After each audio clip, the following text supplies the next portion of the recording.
A paz de Cristo, irmãos. Muito bom dia diante do Senhor. Começamos mais um dia, domingo, na presença do Senhor. Hoje, dia 7 de junho de 2020, vamos dar início às atividades domingo pela manhã, primeiro dia da semana, e começamos aos pés do Senhor. Vamos orar, mas também temos motivos para agradecer.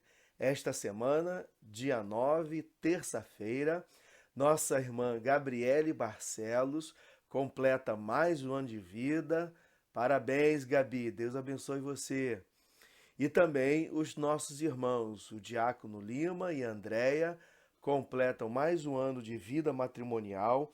São 7 anos diante do Senhor, irmãos casados, bodas de latão ou lã.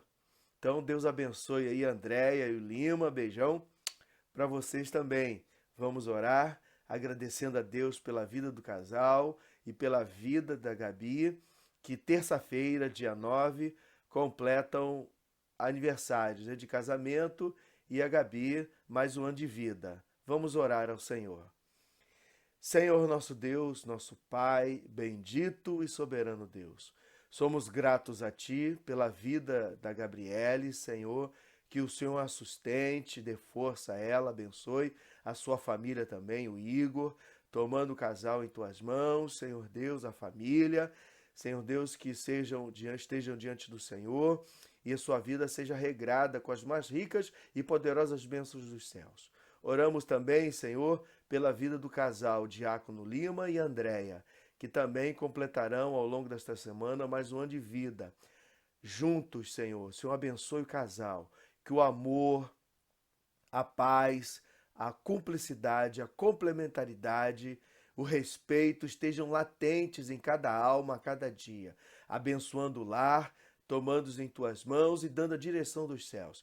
Que a vida deles também seja regrada, Senhor, com as mais ricas e poderosas bênçãos dos céus.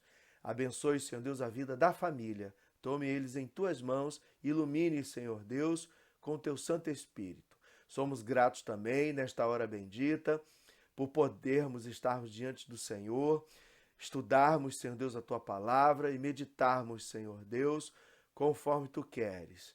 Dá, Senhor Deus, iluminação do Teu Santo Espírito a cada um dos Teus servos para compreender e entender a Tua palavra.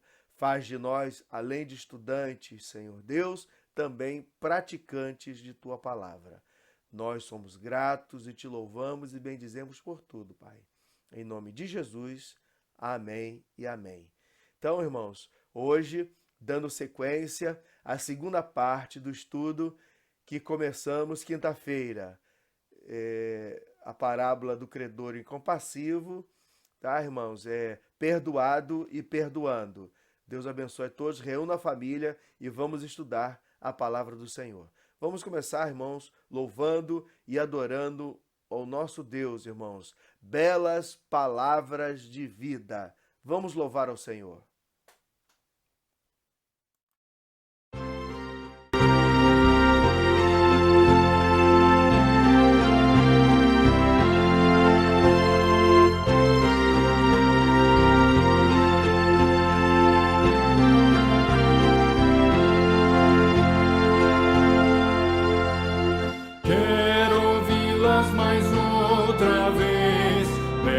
Palavras de vida.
que alegre são essas palavras de vida.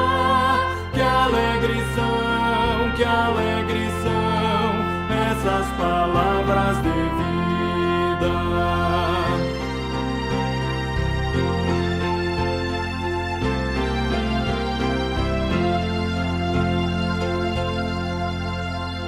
Só Jesus Cristo é Salvador, pelas palavras de vida.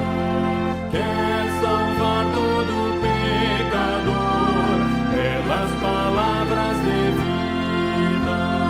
Ele vivifica e nos purifica. Que alegre são essas palavras de vida. Que alegre são essas palavras de vida. Dando continuidade, irmãos, ao nosso estudo, que iniciamos quinta-feira passada,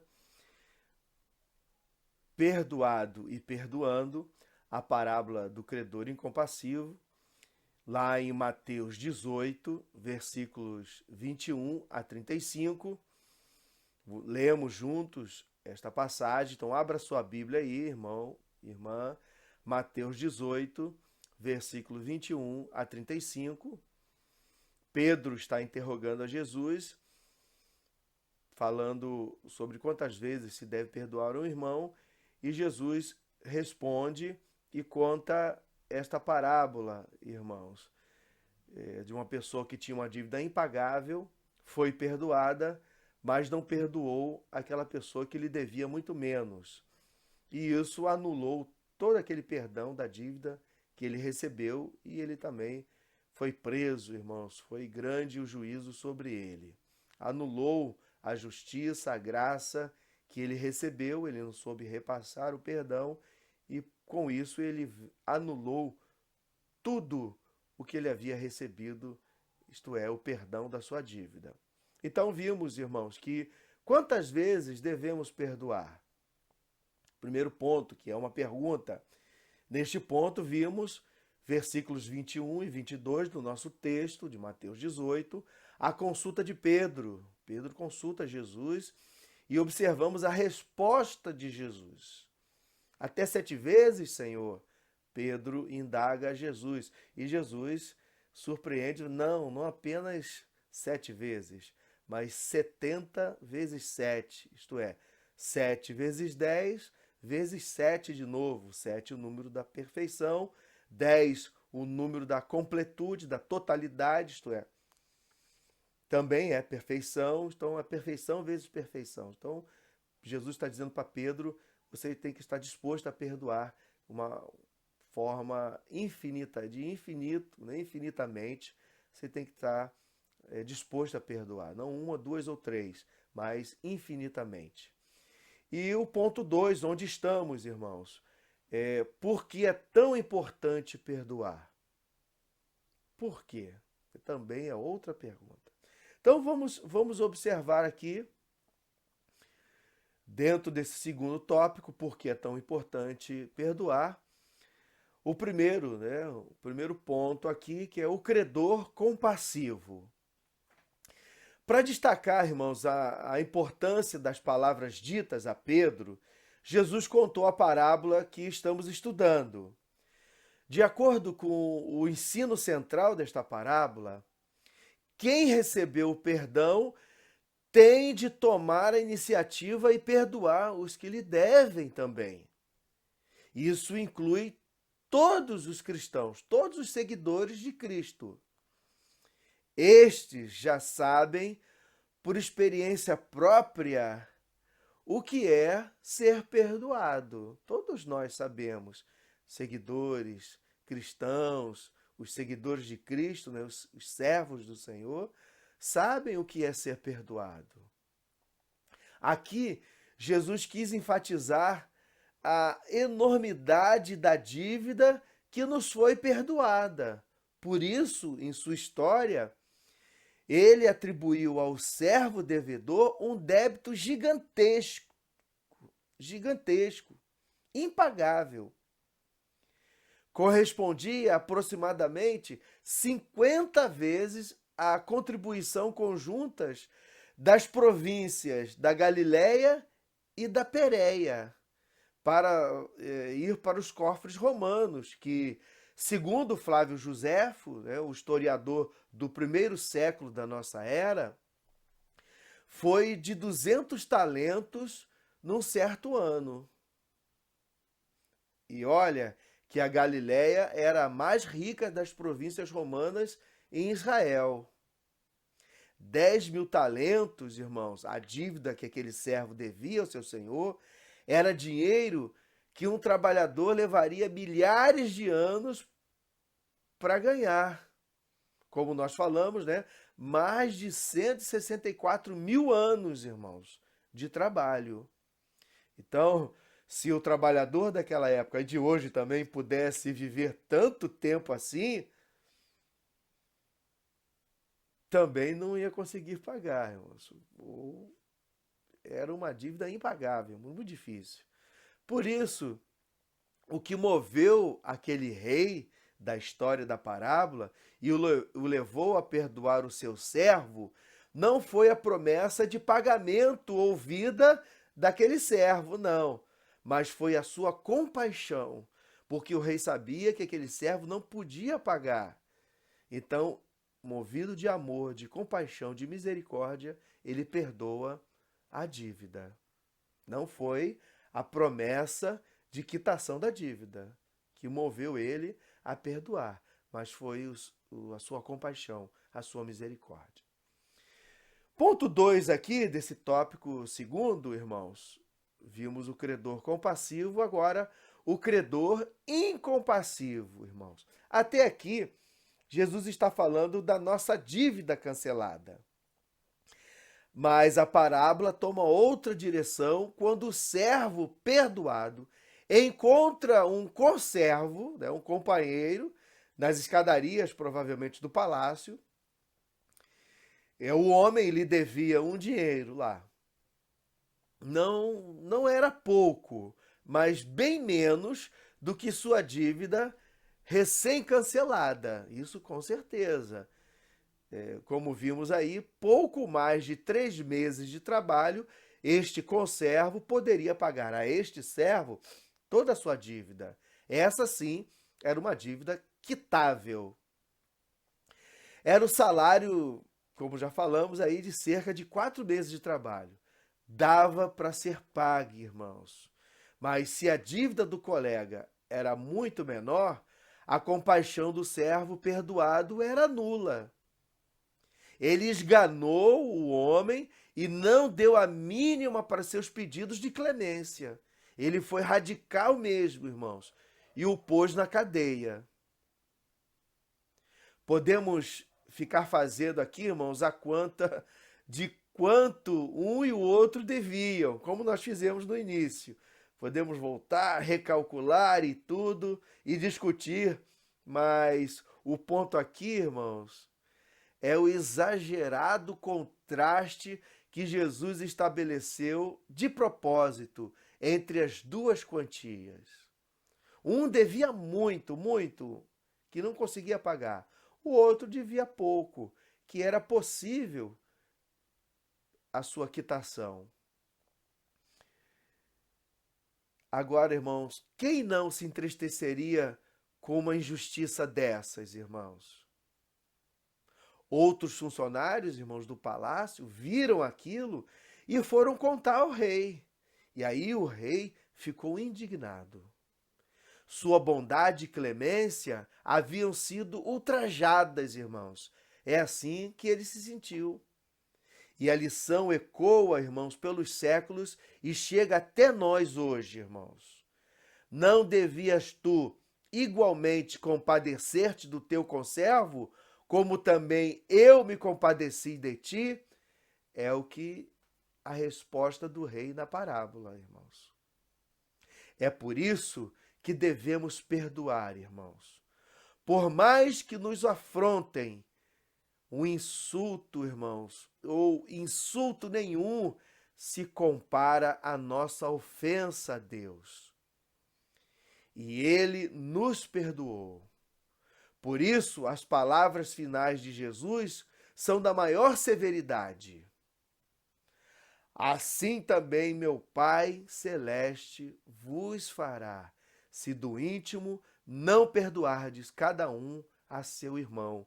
É o versículo 35, irmãos, do nosso texto.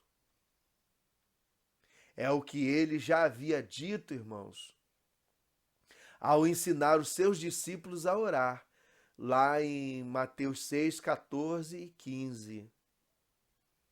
Se nós não soubermos perdoar, irmãos, também Deus não nos perdoará. Assim ele encerra a oração que ele nos ensinou, a oração do Pai Nosso. Bom, então assim encerramos o tópico 2. E entramos agora no ponto 3, né, no tópico 3. Quantas vezes mesmo? Uma outra pergunta. Quantas vezes mesmo? O modo de Jesus construir e contar suas histórias, irmãos, pretendia e comprometia, e prendia e comprometia os seus ouvintes, irmãos. Quem não haveria de concordar com o vilão dessa história era mesmo o vilão. Quem não ficaria convencido da estreita relação entre misericórdia e justiça, a primeira demonstrada pelo rei e a segunda ignorada pelo servo insensível? Então, irmãos, extraída a lição, voltamos para o mundo real, onde pessoas reais pisam nossos calos, que são reais também. E querem que a gente, irmãos, perdoe. Jesus ainda quer que a gente perdoe, né? Com tanta gente pisando no nosso calo.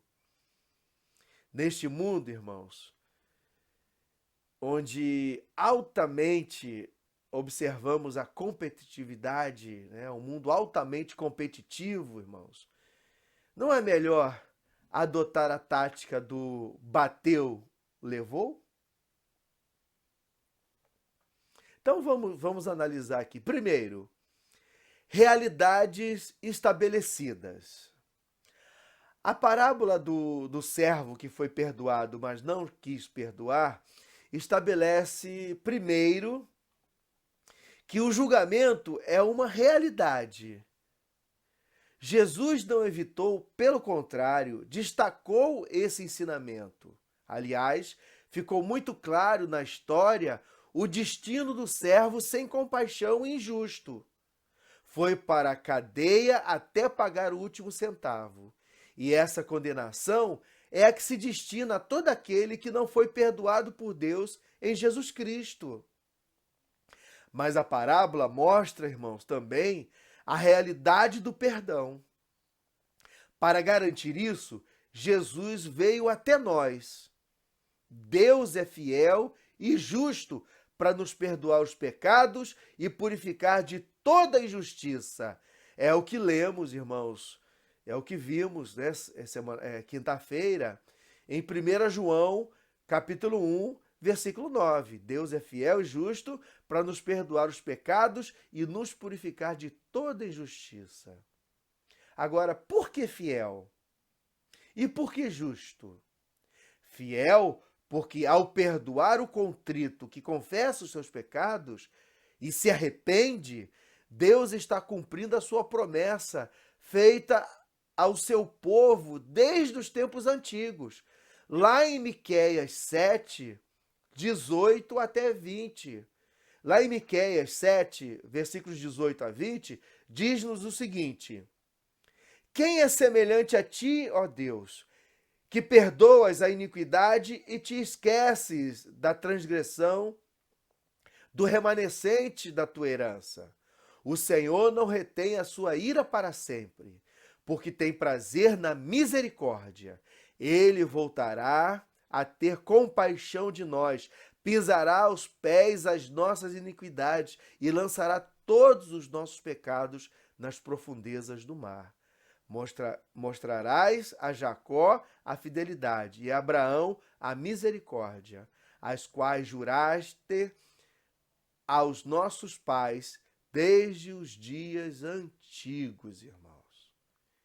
E justo, porque seu perdão é oferecido e garantido na base da obra de Cristo realizada em nosso favor e em nosso lugar, irmãos. Então, isso seria injustiça cobrar de novo. Vamos ver lá em Isaías 53, versículos 4 e 6, e 1 Pedro 2, versículo 24, e capítulo 3, versículo 18. Dizem-nos assim, irmãos, Isaías 53, versículos de 4 a 6. Confira aí na sua Bíblia. Certamente ele tomou sobre si as nossas enfermidades, e as nossas dores levou sobre si. E nós o considerávamos como aflito, ferido de Deus e oprimido. Mas ele foi traspassado por causa das nossas transgressões e esmagado por causa das nossas iniquidades. O castigo que nos traz a paz estava sobre ele, e pelas suas feridas fomos sarados. Todos nós andávamos desgarrados como ovelhas. Cada um se desviava pelo seu próprio caminho, mas o Senhor fez cair sobre ele a iniquidade de todos nós. Agora, 2 Pedro 2, 24. Carregando ele mesmo em seu corpo sobre o madeiro os nossos pecados, para que nós, mortos para os pecados, vivamos para a justiça. Pelas feridas dele vocês foram sarados. 1 Pedro 3,18. Pois também Cristo padeceu uma única vez pelos pecados, o justo pelos injustos, para conduzir vocês a Deus, morto, sim, na carne, mas vivificado no Espírito. Então, irmãos, esses versículos, observamos que o perdão foi oferecido e garantido com base na obra realizada de Cristo em nosso lugar e em nosso favor, irmãos. O preço já foi pago. Tudo que Cristo realizou a nosso favor, irmãos, nos substituiu. Então o preço foi quitado. Graças a Deus. E então, irmãos, uma realidade final, irmãos, é tremendamente inquietante aqui. É que nossa relação com o reino de Deus não é apenas teórica. Podemos dizer a nós mesmos e a todos que fomos perdoados por Deus. Mas quem foi alcançado pelo poder transformador de Deus terá seus pensamentos e seus atos também mudados, refletindo, irmãos, a natureza justa, compassiva e perdoadora do Senhor. Isto é, a vida cristã na prática, por isso que eu falei, não é meramente uma questão teórica, reflete esse perdão de Deus. Então, para sermos cristãos, para sermos seguidores de Jesus, o perdão deve ser exercitado no dia a dia. Porque se nós não perdoarmos as pessoas, irmãos, isso vai ficar apenas na teoria. Eu recebi o perdão por uma dívida impagável e eu retive esse perdão. Eu não soube agir com a mesma justiça, com a mesma misericórdia, amor e graça que Deus agiu para comigo, me perdoando. E eu não consegui passar adiante na relação com o próximo, né? Então, na vertical, na relação entre Deus e eu recebi o perdão. E na relação horizontal entre eu e os meus irmãos, eu não soube exercitar esse perdão. Então, por isso que na relação vertical é anulada a justiça, se eu não horizontalizo este perdão, se eu não compartilho com o meu próximo, com o meu irmão. Por isso é inconcebível, na vida prática, um cristão não saber perdoar. Então, irmãos, esse foi aí o primeiro ponto do terceiro tópico, né? Sobre as realidades estabelecidas. É o próprio Deus, na parábola, que estabelece essa realidade. Mas vamos conferir essa realidade com o ponto 2, com os nossos padrões. Perdoar ou não, meu irmão e minha irmã? O caso é que, além de muitas vezes, além de nos faltar em muitas ocasiões, né, a consciência dessa grande dívida que Deus nos perdoou, ainda esbarramos numa dificuldade adicional muito séria. É que não nos achamos tão condenáveis assim. Tem gente pior, não é? Aliás, tem gente pior do que eu. Então, na verdade, somos mais rígidos com os outros do que conosco mesmos, irmãos. Por isso, parecemos ter tão poucos motivos para precisar que nos perdoem, irmãos. E tantos mais para ter que perdoar os outros. Eu não fui eu não. Lembra lá do Jardim do Éden? Quem te mostrou que estava no erro? Você foi a mulher. Comeste? Não, foi a mulher. E a mulher, Deus foi até a mulher? Não, foi a serpente que me enganou. Um empurrando para o outro, né? Não, eu sou melhor. Não fui eu não, senhor. Foi a mulher que me deu. Fui eu que comi, não, o fruto proibido. Foi a mulher que me deu. A mulher, não fui eu que tenho homem, não. Foi a serpente que me enganou. Então, sempre nos achamos melhores que os outros, né? Não, quem errou foi ele. É ele que tem que vir e pedir perdão. Aí fica naquele jogo, né? Uma bola de neve. Um abismo chama outro abismo. Salmo 42, versículo 7. Então vamos estabelecer aqui uma tabela, né? Um parâmetro, né? O que em mim é fraqueza, nos outros é grosseria. O que em mim é convicção, nos outros é fanatismo. O que eu vejo em mim, maturidade cristã, nos outros é relaxamento espiritual. O que eu vejo em mim, paciência, nos outros é descaso. Em mim, liderança forte, nos outros, autoritarismo. Em mim, o ser estudioso, nos outros, é ser Caxias. O que em mim é fazer economia, eu enxergo nos outros ser pão duro. O que em mim eu enxergo meticulosidade, nos outros eu enxergo mania. E em mim, o que eu enxergo, o que eu vejo, generosidade, nos outros, ser esbanjador. Então, é sempre assim, irmãos. Sempre somos mais radicais, mais exigentes com os outros. E somos bem eufemistas conosco.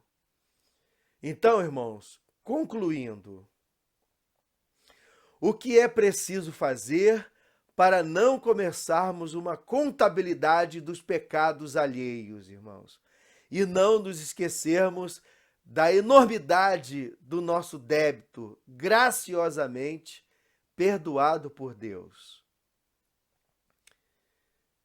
Então, irmãos, vamos nos dirigir ao Deus da aliança, fiel e justo, Deus misericordioso. Foi o que Neemias fez ao reconhecer que precisava de ajuda. Ele disse, lá em Neemias, capítulo 1, versículo 5, Ah, Senhor, Deus dos céus, Deus grande e temível, que guardas a aliança e a misericórdia para com aqueles que te amam e guardam os teus mandamentos. Então vamos fazer como Neemias, vamos nos dirigir a Deus, fiel e justo, clamando a sua misericórdia. E que assim como recebemos o perdão, também possamos oferecê-lo às pessoas que estão à nossa volta. Então, essa aproximação essa vida de oração de Neemias com Deus e de tantos outros, tá, irmãos? Vai nos colocar também, se assim agirmos, em nosso devido lugar. Olha o que Isaías falou, Isaías 6,5. Ai de mim, estou perdido. Então, quanto mais a gente se aproxima de Deus, a gente tem essa compreensão. Quanto mais percebemos que Deus é santo, mais pecadores nós nos percebemos, irmãos.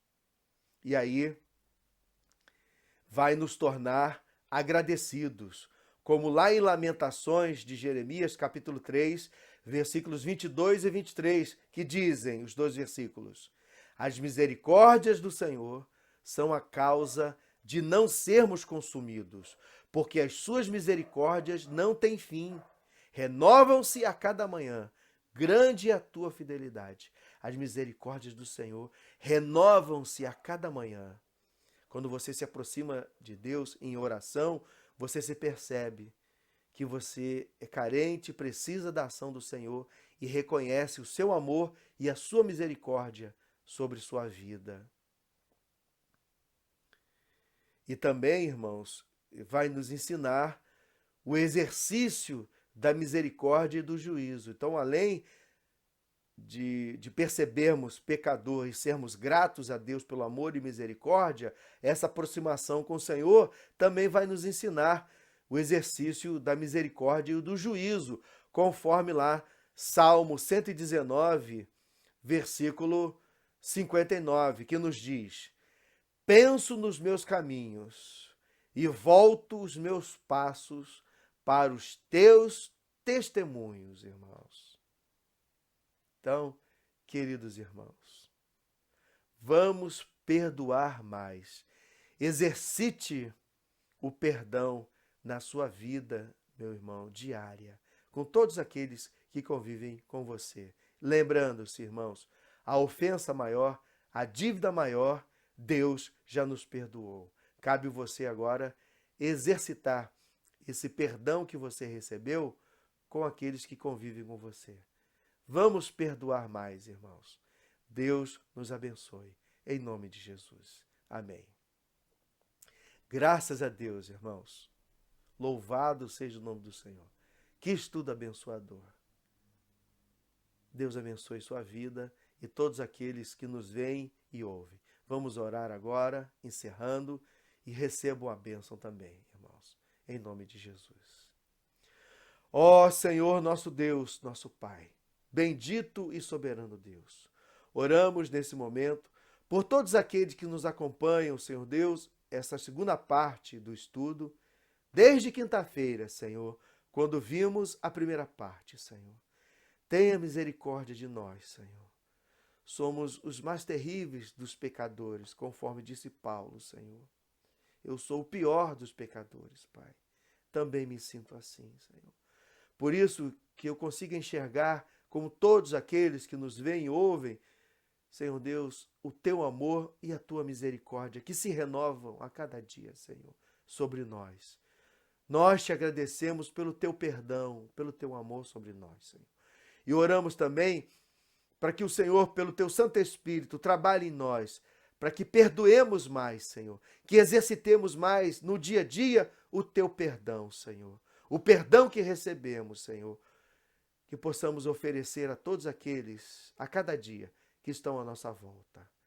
Faz-nos, Senhor Deus, cônscios disso, para caminharmos como servos teus diante do Senhor. Nossa oração e nosso agradecimento por tudo, Pai. Em nome de Jesus. Amém e amém. Graças a Deus. Recebam a bênção apostólica nesse momento, irmãos. Que a graça do nosso Senhor e Salvador Jesus Cristo, o amor de Deus, o nosso Pai, as doces e maravilhosas consolações do Espírito Santo estejam com todos aqueles que nos veem e ouvem, com todos os servos do Senhor pela face da terra, desde agora e para todo sempre. Amém.